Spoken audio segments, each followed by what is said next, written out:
వాళ్ళు కాంగ్రెస్లో బీఆర్ఎస్ చేరుతుంది అనేటువంటి ఒక నెరేటివ్ ఇప్పటి నుంచే మొదలు పెట్టడానికి కూడా కారణం. Right sir. ఆంధ్రప్రదేశ్లో ఎన్నికలు ముగిశాయి. గెలుపుపై ఎవరి ధీమా వాళ్ళు వ్యక్తం చేస్తూ ఉన్నారు. కానీ ఎన్నికల సమయంలో జరిగిన ఘర్షణలు అయితే ఇంకా కొనసాగుతూనే ఉన్నాయి సార్. కారంపూడి, పల్నాడు, తిరుపతి, అలాగే తాడిపత్రి. నిన్నైతే చంద్రగిరి అభ్యర్థి మీద హత్యాయత్నం కూడా జరిగింది. ఆ విజువల్స్ కూడా చాలా భయానకంగా ఉన్నాయి.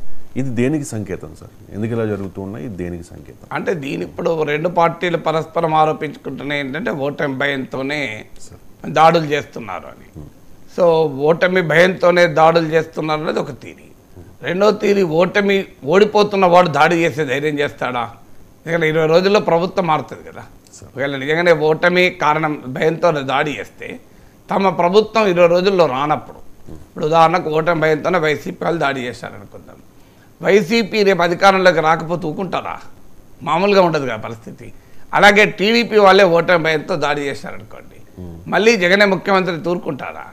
అందువల్ల ఓటమి భయంతో దాడి చేస్తుండ్రు అంటే మరి ఓడిపోయే పరిస్థితి ఉన్నప్పుడు దాడి కనుక చేస్తే రేపు అధికారంలో ఉన్నవారు ఊరుకుంటారన్న భయం కూడా ఉంటుంది.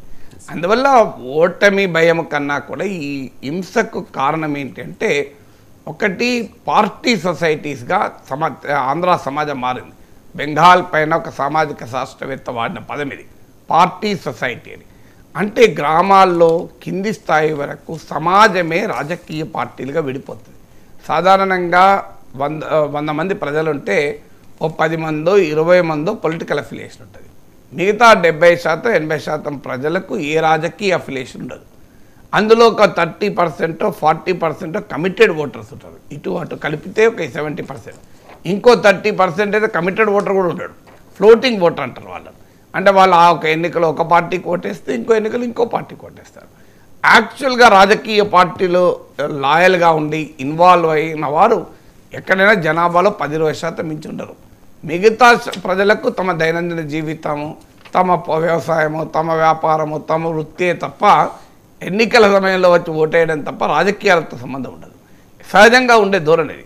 ఆ ధోరణి దాటి ఏమవుతుందంటే సమాజమే రాజకీయ పార్టీలుగా విడిపోవడం. ఇప్పుడు గ్రామంలో ఒక వర్గం ఒక పార్టీ ఉంటే ఇంకో వర్గం ఇంకో పార్టీ. ఇది బెంగాల్ రాజకీయాలను చూసి ఒక సోషల్ సైంటిస్ట్ వాడిన పదం, పార్టీ సొసైటీ అని. సో ఆంధ్రప్రదేశ్ కూడా ఇలా పార్టీ సొసైటీగా మారిపోయింది. అంతే, ఒక అర్థం ఒక గ్రామంలో యుద్ధమే ఒక రకంగా. అటువైపు సైన్యం, ఇటువైపు సైన్యం. అంటే ప్రజలుగా జీవించరు, సైన్యంగా జీవిస్తారు. సో ఆ రకమైనటువంటి దశకు ఆంధ్రప్రదేశ్ రాజకీయం చీలిపోయింది. సో ఇది మొదటి కారణం హింసాకాండకు. ఎందుకంటే స్థానికంగా తమ ఆధిపత్యం నిలబెట్టుకోవడానికి జరిగేటువంటి ఒక ప్రయత్నం. రెండవది, కులాల వారీగా కూడా సమాజం చీలిపోయింది, పొలిటికల్గా సమాజం చీలిపోయింది. కులాల వారీగా సమాజం చీలడం కొత్త కాదు, కులాల వారీగా రాజకీయంగా కూడా చీలిపోయింది. దాంతో సామాజిక రాజకీయ ఆధిపత్యాల మధ్య ఒక మేళవింపు ఉంటుంది. So social domination, political domination, ఈ రెండింటినీ కలిపి చూడాల్సి ఉంటుంది. అందువల్ల ఆ పొలిటికల్ డామినేషన్ సోషల్ డామినేషన్గా కూడా రిఫ్లెక్ట్ అవుతుంది. కనుక ఆ సామాజికమైన మీకు ఈవెన్ జాగ్రత్తగా పరిశీలిస్తే మీరు గ్యారంటీగా మనకు కనబడుతుంది. ఒక కులం వాళ్ళు వెళ్ళి ఇంకో కులం చెందిన రాజకీయ నాయకులపైన అటాక్స్ జరుగుతుంటాయి. సో ఈ డైమెన్షన్ కూడా ఉంటుంది. మూడవది ఏంటి అంటే పోటీ చాలా తీవ్రంగా ఉంది. కట్ థ్రోట్ కాంపిటీషన్ అంటారు ఇంగ్లీష్లో. అంటే కుత్తుకలు కోసుకునే అంత పోటీ.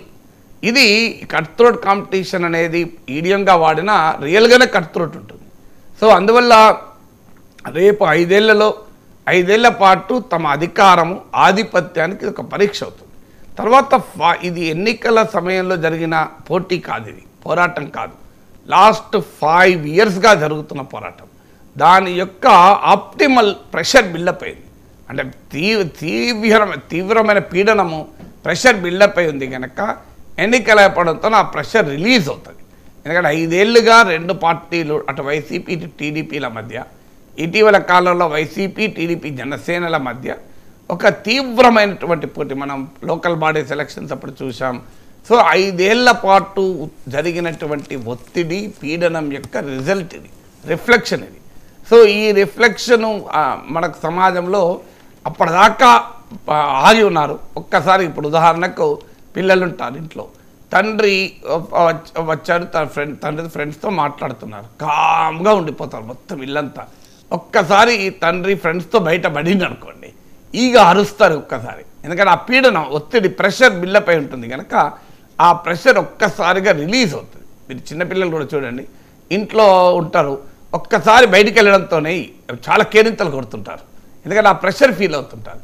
సో ఈ రాజకీయంగా కూడా జరిగేది ఈ 5 ఏళ్ల పాటు బిల్డ్ అయినటువంటి ప్రెషర్ ఇవాళ ఇప్పుడు ఎలక్షన్స్ అయిపోయినాక రిలీజ్ అవుతుంది. హై స్టేక్స్ పడిన తర్వాత రిసోర్సెస్తో లింక్. అధికారం అంటే ఏదో ప్రజలకు సేవ చేస్తా అనుకుంటే గొడవలు కావు. నేను సేవ చేయాలా, నువ్వు సేవ చేయాలా, ఎవరెవరు సేవ చేస్తారు. ఇది ప్రజల సేవలో పోటీ కాదు రాజకీయం అంటే. రాజకీయం అంటే డబ్బులపైన ఆధిపత్యం, వనరులపైన ఆధిపత్యం, భూములపైన ఆధిపత్యం, మట్టిపైన ఆధిపత్యం, మద్యంపైన ఆధిపత్యం, ఇసుకపైన ఆధిపత్యం.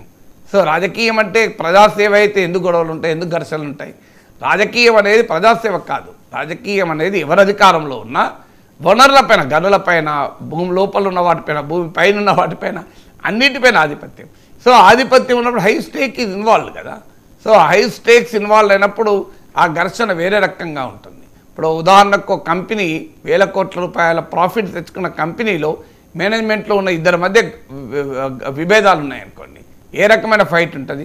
లేదు ఒక స్వచ్ఛంద సంస్థ నడుపుతున్న ఇద్దరి మధ్య విభేదాలు ఉన్నాయనుకోండి, స్వచ్ఛంద సంస్థ మధ్య విభేదాలు ఉంటే ఇద్దరు కూర్చుంటారు, నువ్వు చేసే పద్ధతి నువ్వు చేసుకో సేవ, నేను చేసే సేవ నేను చేసుకుంటా అంటారు, ప్రశ్న ఉండదు. కానీ వేల కోట్ల లాభాలు ఉండేటువంటి కంపెనీలో ఇద్దరు యజమానుల మధ్య విభేదాలు ఉన్నాయనుకోండి, అది ఏ స్థాయిలో రిఫ్లెక్ట్ అయితే మీరు ఆలోచించండి. అందువల్ల ఇన్ని కారణాలు ఉన్నాయి ఆంధ్రప్రదేశ్లో ఈ స్థాయిలో వైలెన్స్ ఎరప్ట్ అయ్యడానికి. Right sir. ఇక ది ఎకనామిస్ట్లో ఒక